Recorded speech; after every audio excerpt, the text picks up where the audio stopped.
Today, let's add a couple collages to our January planner pages. I've already wrote some thoughts and inspiration onto the 2 pages I want to collage onto. Found some ephemera to make my collages with, and let's get started. Hi everyone, Patty here. I took this 1949 book on gems, and the paper is so nice that I want to even use the blank pages. The older book pages often turn yellow over time, as it undergoes an oxidization process when exposed to sunlight, and these pages have that wonderful oxidation. I've already ripped a couple blank pages to size, and I have also cut a couple pieces of pink cardstock to use as a closure for my collage pieces. My idea is to have the collage cover the writing that I have wrote so that it's not the first thing you see. I want the writing to poke out around the edges but not be the first thing you see in the collage. I also have the colored cheesecloth we made in our last video when making the planner pages. We will cut this up and layer it under parts of our collage. A few pieces of small dictionary pages will be good for a different size of print. I have 3 pages of vintage book pages that I've already covered with gesso. I'll rip the gesso-covered book pages down to fit the smaller size 1949 blank book pages that I've already trimmed. I just want the text to show through my drawing, so I ripped the whole border or the area where there is no text on this page. Layer it over the top of the 1949 piece and rip the gessoed text page down so I have a good size margin around. I want to see this gorgeous paper from the 1949 book. The pink cardstock, I put a hinge on one end that is 3/8 to a 1/2 inch wide. I want to hinge the pink cardstock onto my page and then glue the collage onto the hinge. The first piece of my pink cardstock is just about too small. I want to use some tiny Velcro dots to adhere the hinge to the page so you can easily open the hinge and read the inside portion of the text. I pulled out some of my inspirational pieces I have made in the past and decided which type of flower or leaf I want to add to the collage. I love to draw right on top of old book pages. A couple I have stamped onto and then watercolored over the stamp. This works if you feel you just can't draw. Today I will do a quickie sketch and not put much color or layers onto the sketches, as I want to make this as simple as we can.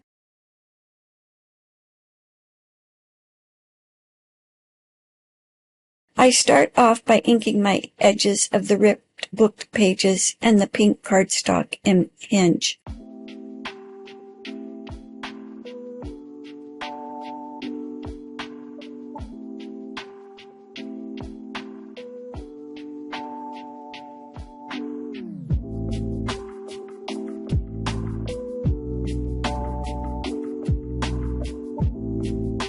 I have some old ephemera pieces of wrote ledgers and tickets to layer onto my pieces. Use what you have to layer your collage together. Rip your ephemera pieces into smaller pieces so that you can layer them underneath your hand-drawn flower, leaf, or your stamped image. This piece fits nicely onto my pink hinge. You really won't see this piece very much, but again the layer adds a hint of something behind the piece which gives the collage depth.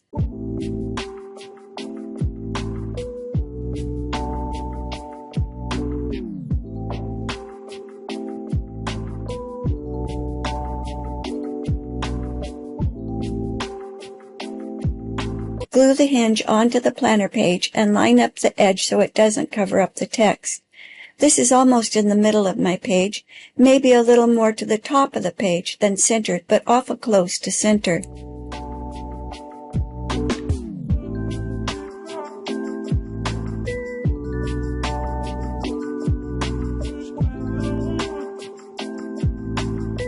Figure out where my Velcro closure will go and add it to the hinge.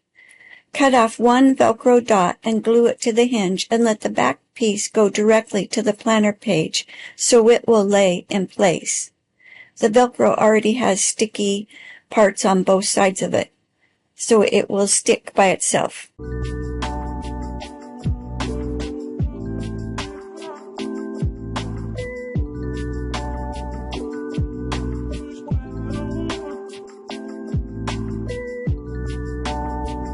I think about how to layer the cheesecloth to the collage and still thinking about what I'm drawing onto this piece.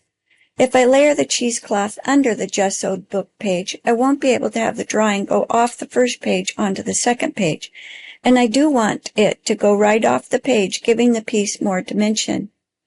I do like my sample inspiration pieces where I use the crackle stamp onto the background, so I find it in my pile of stamps. Yes, this is a mess, but I only allowed myself what would fit into this container for stamps while tiny house living. Use my black archival ink pad to ink up the stamp and randomly stamp the piece. I stamped a couple impressions before re-inking the stamp so I could get some variation in the darkness of the stamp impression. Rotate the stamp around the corner of the paper and keep stamping the crackle stamp onto your page. You don't have to stamp into the center of the paper because we will have the collage glued over the top. You'll only see the edges. The drawing I want to go off the edge of the gessoed book page and onto the 1949 paper. That means that the cheesecloth will not work onto the underside of the gessoed book page.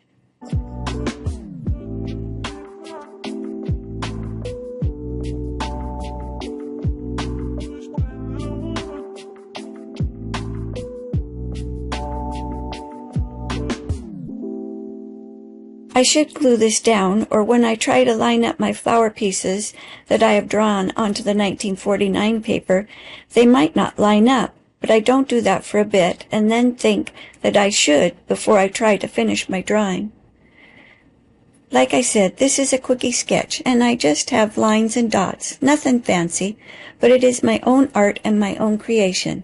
Yes, I could look back at this and think, well, I could have done something a bit more to this, but we are going for a simple quickie sketch that we can all do. I bend the stem a bit to add some dimension to the piece.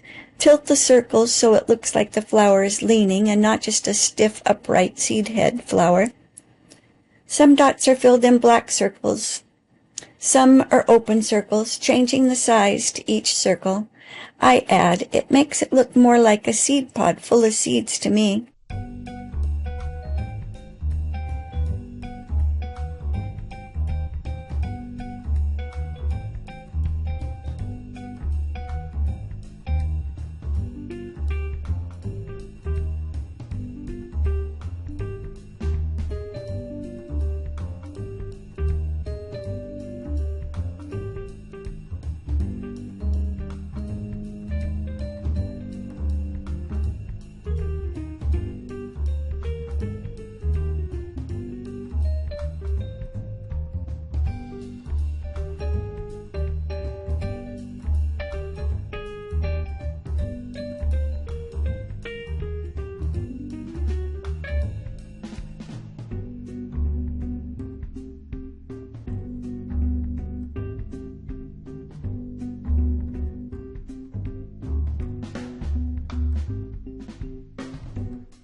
Glue the gessoed book page to the 1949 book page and add a few more dots to the seed heads.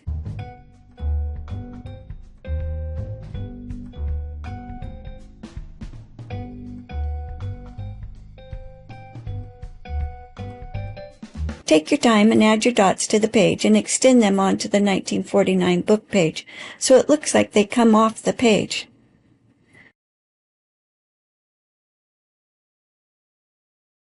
I like the way I had done a small drawing onto the bottom of the page with my inspiration pieces, so I rip a small piece of the gessoed paper and draw another little seed head onto it.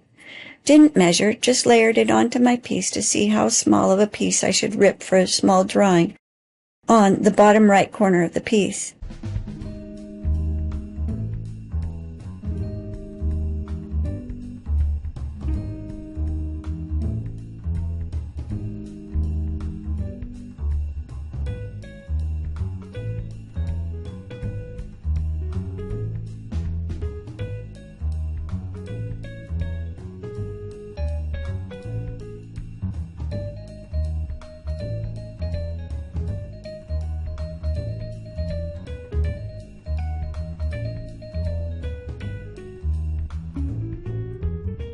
Add a little watercolor in the pretty and pink to make it stand out even more.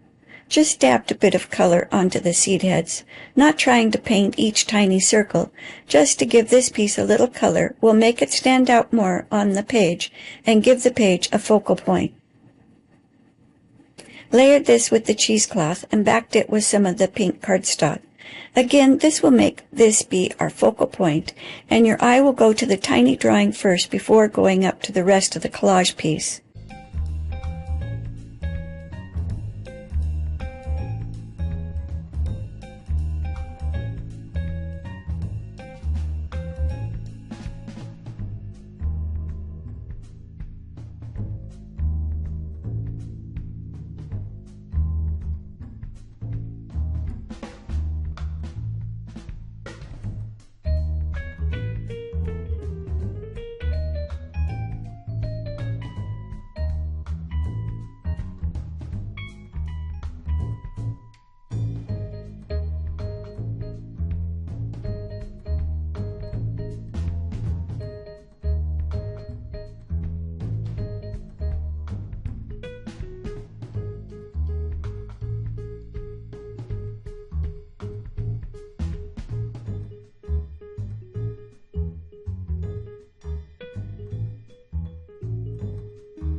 When I start to glue this onto the hinge, I add another piece of the cheesecloth to the top of the collage so it will peek out over the top and side of my planner page.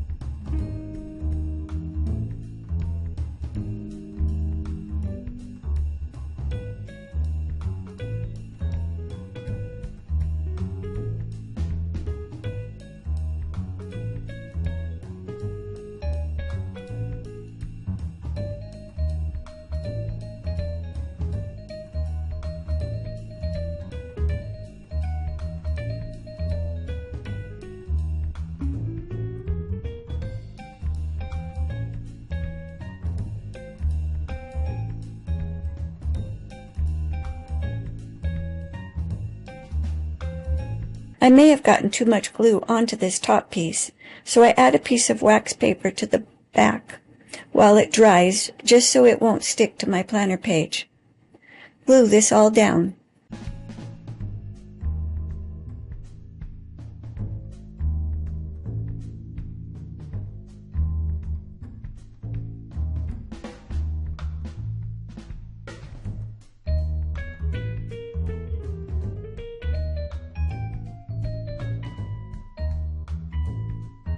I'm only showing putting together one collage for this month, but we have 2 pages where we can add collages to or writing space or both.